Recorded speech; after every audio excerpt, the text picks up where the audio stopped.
अनिमेश सिंह जी नोएडा से। राधे राधे महाराज जी। महाराज जी, ईश्वर सर्वव्यापी हैं, कण कण में ईश्वर का वास है, किंतु जब हम मंदिर में जाते हैं तो एक अलग अनुभूति होती है। ईश्वर से साक्षात्कार जैसा अनुभव मंदिर में प्राप्त होता है जो अन्यत्र कहीं नहीं प्राप्त होता। महाराज जी, ऐसा क्यों होता है? हाँ, भगवान का अर्चावतार कहा गया है। जो श्री विग्रह है उसमें भगवान की प्राण प्रतिष्ठा की जाती है। जैसे दूध में घी है, पर जब हम उसकी प्रक्रिया करके निकालते हैं तभी स्वाद मिलता है। दूध पीने से घी का स्वाद नहीं मिलेगा। दूध को दधी रूप में जमाना, दधी का मंथन करना, मक्खन निकालना और फिर उसे तपाना, तब उससे जो निकलता है वो घृत होता है।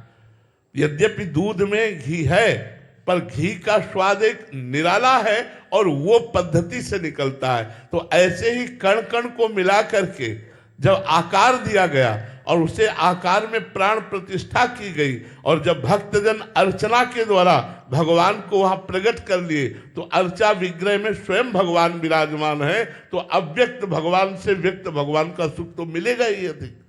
तो जब हम मंदिर में जाते हैं तो एक विशेष परमाणु, एक विशेष आनंद, एक विशेष सुख मिलता है, क्योंकि वह भगवान प्रगट अर्चा विग्रह के रूप में विराजमान है। महाराज जी, जो साधक या महापुरुष जन व्यापी मतलब जो प्रभु अंदर विराजमान है, उनमें भी जब भगवत भाव करते हैं उनको भी प्रत्येक चलते फिरते बिल्कुल ऐसा ही अनुभव होता है जैसे इसको मंदिर में अनुभव होता है। ऐसे हर व्यक्ति, वस्तु, स्थान तभी तो निरंतर परमानंद में मगन रहता है, क्योंकि सर्वत्र भगवान का दर्शन करता है। सी राम में सब जग जानी, करो प्रणाम जोरी जुग पानी। वो मंदिर में जाए या ना जाए, वो हर समय परमानंद में मगन रहता है, क्योंकि सब में श्री राम को देखता है। सर्वम खलमिदम ब्रह्म ने नास्ति किंचन, सर्वत्र ब्रह्म बुद्धि हो गई तो ब्रह्म भूता प्रसन्नात्मान शोचति न कांक्षति समा सर्वेषु भूतेषु मद्भक्तिम लभते पराम। वो ब्रह्म भूत हर समय अखंड प्रसन्नता को प्राप्त होता है, जो सर्वत्र भगवान का समदर्शिना, जो सर्वत्र भगवान का दर्शन करता है, सर्वत्र आत्मस्वरूप का दर्शन।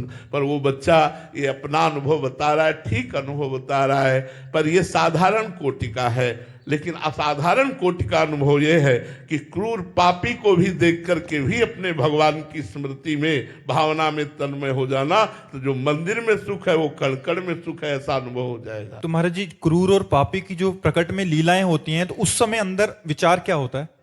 जैसे हीटर गर्मी फेंक रहा है, लेकिन विवेकवान हीटर की गर्मी और कूलर, फ्रिज आदि, एसी आदि की ठंडी, इन क्रियाओं को देख करके बिजली को नहीं भूलता। उसको पता है बिजली दोनों में एक है।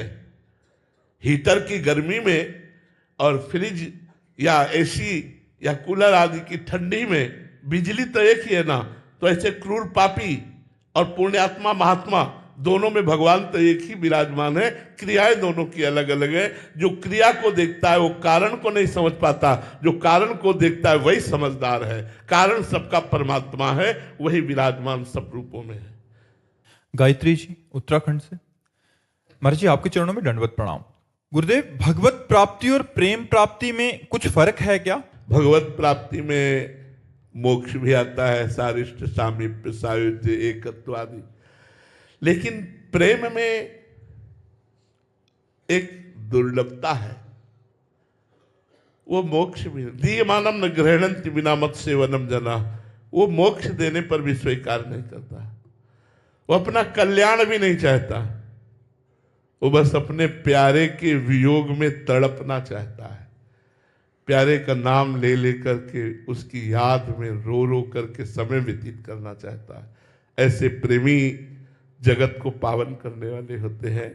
जो मोक्षाभिलाषी है वो तो धन्य है ही, लेकिन जो मोक्ष त्यागी है, मोक्ष का भी त्याग करके भगवान के विरह में तड़पना चाहते हैं। इसीलिए गोपियों की चरण वंदना परम ज्ञानी बृहस्पति शिष्य भगवान के मित्र, भगवान के मंत्री उद्धव जी ने की।